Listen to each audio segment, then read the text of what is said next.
বিম্বিসার ছিলেন প্রাচীন ভারতবর্ষের এক অন্যতম শাসক। তিনি পূর্ব এবং মধ্য ভারতের এক বৃহৎ অংশের ওপর নিজ কর্তৃত্ব স্থাপন করেন।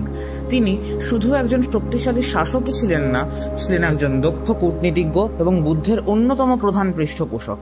তো চলুন জানা যাক বিম্বিসারের জীবনী ও তার শাসনামলের গুরুত্বপূর্ণ দিকগুলো। বিম্বিসার ছিলেন ভাট্টিয়া নামক এক রাজপুত্রের পুত্র।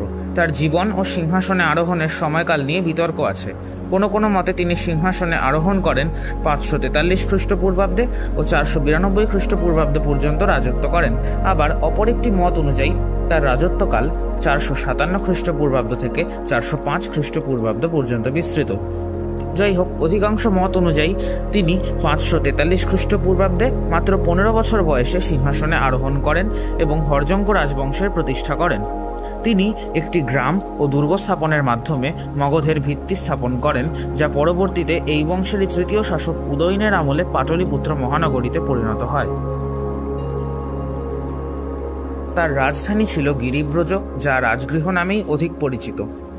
বিম্বিসার ছিলেন একাধারে একজন পরাক্রমশালী শাসক, দক্ষ কূটনীতিজ্ঞ এবং নির্ভীক যোদ্ধা। সমকালীন রাজনৈতিক পরিস্থিতি সম্পর্কে বিম্বিসারের ধারণা ছিল খুবই স্পষ্ট।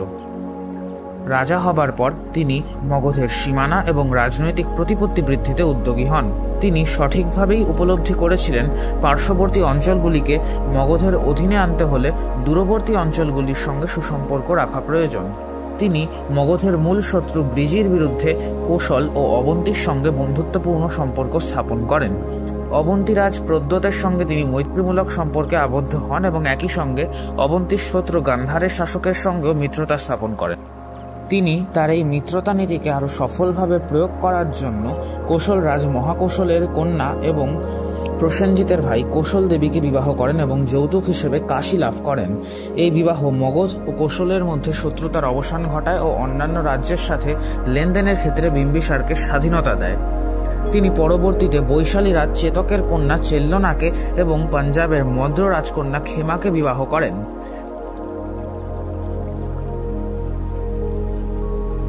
এই সকল রাজ্যগুলির সঙ্গে সুসম্পর্ক স্থাপনের ফলে মগধ সাম্রাজ্যের পশ্চিম ও উত্তর দিকে বিস্তৃতির পথ প্রশস্ত হয়।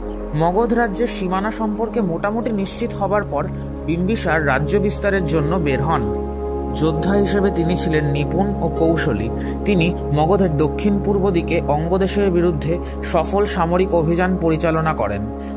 অঙ্গ মগধ সাম্রাজ্যের অন্তর্ভুক্ত হয় এবং রাজপুত্র কুনিক চম্পার রাজ্যপাল নিযুক্ত হন। অঙ্গরাজ্যের রাজধানী চম্পা মগধের অধিকারে এলে মগধ রাজনৈতিক ও অর্থনৈতিক দিক থেকে লাভবান হয়। চম্পা ছিল একটি নদী বন্দর। গাঙ্গেয় বদ্বীপের সামুদ্রিক বন্দরগুলিকেও অঙ্গ নিয়ন্ত্রণ করত। ওই সামুদ্রিক বন্দরগুলির সঙ্গে বর্মা ও পূর্ব ভারতের বাণিজ্যিক বন্দরগুলির সংযোগ ছিল। স্বভাবতই অঙ্গজয়ের সূত্র ধরে বহির্বাণিজ্যের সঙ্গে মগধ যুক্ত হয়, যা তার অর্থনৈতিক সমৃদ্ধির পথ প্রশস্ত করে। বিম্বিসারের রাজত্বকালে শুধু মগধের সাম্রাজ্যবাদেরই সূচনা হয়নি। একটি সুষ্ঠু শাসন ব্যবস্থা তৈরি করে তিনি মগধ সাম্রাজ্যের সংহতি বৃদ্ধি করেন। শাসনকার্য পরিচালনার সুবিধার্থে 3 ধরনের উচ্চপদস্থ কর্মচারী পদ সৃষ্টি করেন বিম্বিসার। এই কর্মচারীরা রাজভট্ট নামে পরিচিত ছিল। 3টি ভাগে ভাগ করে শাসনতন্ত্র পরিচালিত হতো তার আমলে। প্রথমত শাসনতান্ত্রিক, দ্বিতীয়ত বিচার বিভাগীয়, তৃতীয়ত সামরিক। গ্রামের আমলাদের নেতৃত্বে সভার দ্বারা গ্রামের শাসন পরিচালিত হতো। জৈন সাহিত্যে বিম্বিসারকে শ্রেণিক নামে অভিহিত করা হয়, যিনি জৈন মুনি জমধরের স্বভাবের দ্বারা মুগ্ধ হয়ে জৈন ধর্মের ভক্ত হয়ে ওঠেন। জৈন ঐতিহ্য অনুসারে তাকে ভবিষ্যতের মহাজাগতিক যুগের 24তম তীর্থঙ্করের মধ্যে প্রথম তীর্থঙ্কর বলা হয়। তিনি প্রায়শই তার প্রশ্নের উত্তর খুঁজতে ভগবান মহাবীরের সমাবসরণে যেতেন বলে জানা যায়। বৌদ্ধ ধর্মগ্রন্থ অনুসারে রাজা বিম্বিসার বুদ্ধের জ্ঞান লাভের আগে প্রথমবারের মতো বুদ্ধের সাথে দেখা করেছিলেন এবং পরে একজন গুরুত্বপূর্ণ শিষ্য হয়েছিলেন, যা কিছু বৌদ্ধ সূত্রে বিশিষ্টভাবে স্থান পেয়েছে। তিনি বৌদ্ধ শিক্ষায় এক ধরনের জ্ঞান লাভ, সোৎপান্নত্ব অর্জন করেছিলেন বলে লিপিবদ্ধ আছে। বিম্বিসার ছিলেন একজন মহান শাসক। তিনি তার নিজ ক্ষমতায় ক্ষুদ্র মগধ সাম্রাজ্যকে ভারতবর্ষের এক অন্যতম শক্তিশালী ও প্রতিপত্তিশালী সাম্রাজ্যে পরিণত করেন। তার রাজ্যে প্রজারা সুখে শান্তিতে বসবাস করত। কিন্তু এই শাসকের শেষ পরিণতি হয়েছিল খুবই করুণ।